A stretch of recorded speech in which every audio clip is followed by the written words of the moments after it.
Hi, good morning, or good afternoon, or good evening, wherever you're watching all over the world.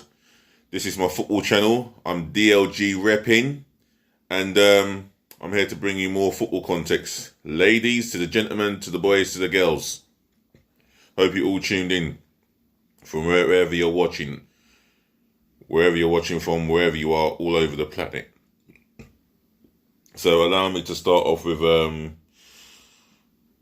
some bad news, just to get that out of the way. And that's two Premier League players tested positive for coronavirus. One of them is an unnamed Norwich player. And I can get to the text right now, just bear with me. There you go. It's just loading up. I mean, it's bad news, and this carries on. Football matches will be thrown into doubt, you know. A Norwich City player is one of the two people to test positive for coronavirus from the latest round of 1,200 Premier League tests. Testing took place on Thursday and Friday, with Norwich beating Spurs 2-1 in a friendly at Tottenham Hotspur Stadium also on Friday. Spurs confirmed they have no positive tests and said the Canaries player had no close contacts with their team.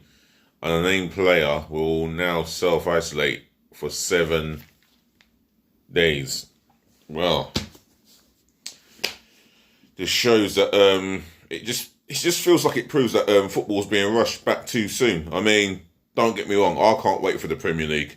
I mean, I have to make do with Bundesliga football for the time being, and I think most of us in this country, if I'm talking for football fans in this country, have to make use of the Bundesliga, or some will make use of Serie A or La Liga in Spain. For me, I would go with the Bundesliga because there seems to be a lot more talent in that league, and even though Bayern Munich are running away with the Bundesliga title, and again deservedly so for the 8th successive time, I still prefer to watch the Bundesliga. In fact, why Bundesliga when I personally prefer to just watch football in general? But don't get me wrong, the English Premier League is, for me, the bread and butter for me. Speaking of which, a Norwich City player has tested positive for COVID-19, and he has to self-isolate for 7 days. I mean, let's just hope he doesn't pass it on to his family. You know, and like I said, this thing is a killer disease, and I just hope he recovers in 7 days' time, fitter, stronger, and better again.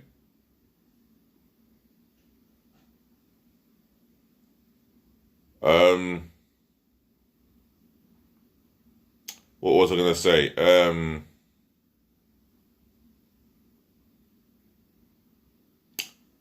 Yes, I've forgotten what I was going to say there, but however, Norwich fans, I can imagine what you must be thinking. Who could it possibly be?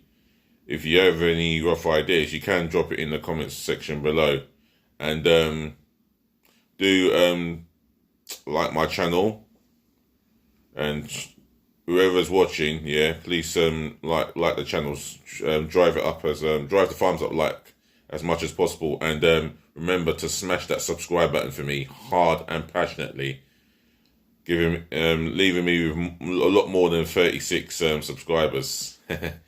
Don't worry, another 964 to go, but I'm counting them down.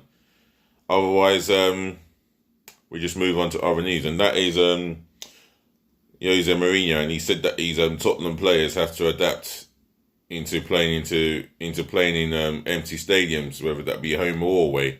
And the reality is, well, you're gonna have pretend supporters within the stadium, but there's gonna be a noise system for it to make it look like it's a full house or of some sort of kind of full house. But you know what? It's interesting, you know, seeing football teams play the remaining games behind closed doors, and you know, Tottenham players have to get used to it, according to Jose Mourinho, and he's clearly said that it's going to take time to adapt, whether playing in the Champions League, Premier League, players are going to have to adapt to it and, motivate themselves. Not just counting on the fans to motivate them, but they've got to have to motivate themselves as well as the team being motivated as a cohesive unit. And I guess if that's the case, then it is what it is, I guess. And let's just hope, I don't hope Tottenham do well. Of course not, being a Gooner. So I think most of you know that I'm a Gooner and a passionate Gooner, so of course I'm not going to want Tottenham to do well. They're going to have to go against Man United at home without two players, one of whom may have caught the coronavirus or had signs of the symptoms, so they've been told to self-isolate at home for 7 to 14 days. Another player, Dele Alli, for his stupid racial remark about the coronavirus and the pandemic. Something he posted on social media was meant to be a joke. Well, it wasn't so much of a joke because it caused a lot of offence. So he's going to be out for the Man United game, and that's his own doing there. So he'll learn the hard way. Maybe he should face an educational program to teach him a huge lesson and give him an education that he thoroughly deserves.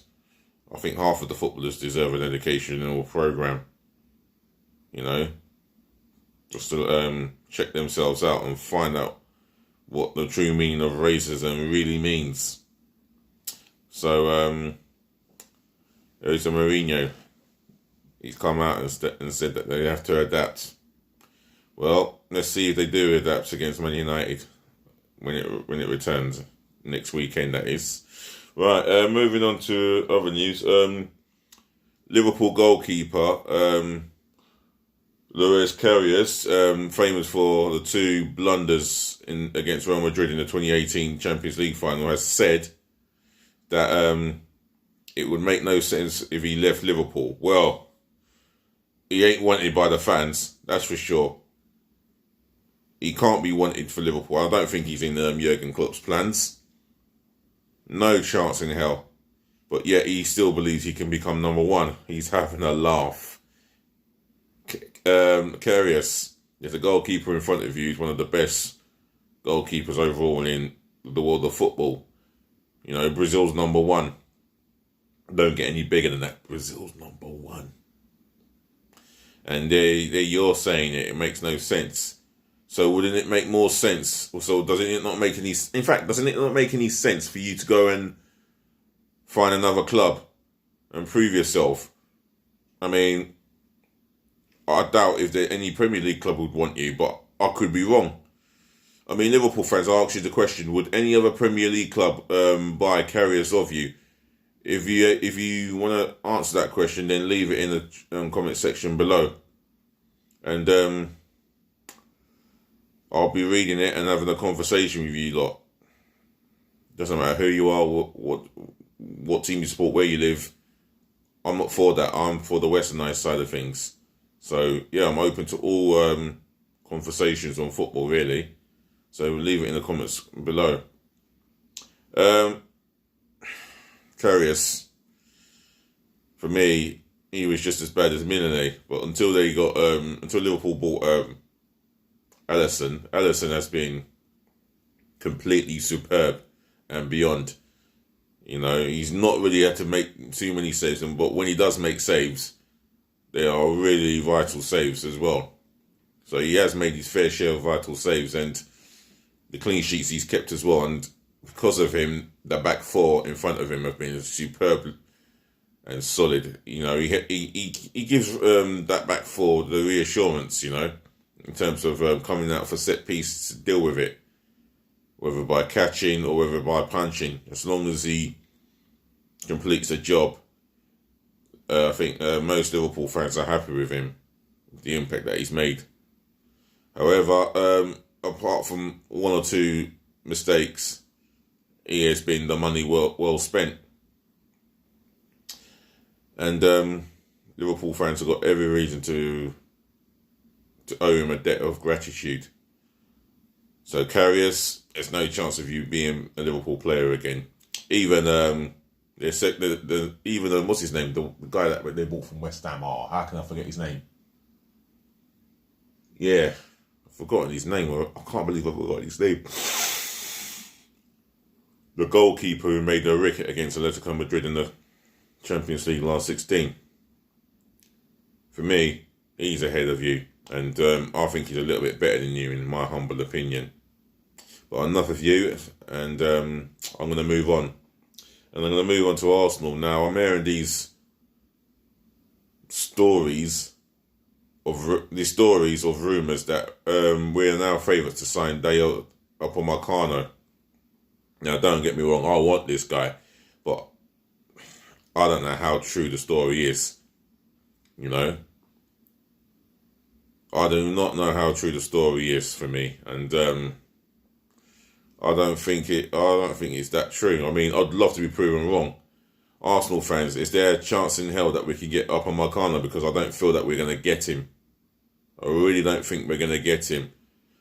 You know, I've heard a couple of negative opinions on him to the positives, but it's just a minority of Arsenal fans talking negative of him.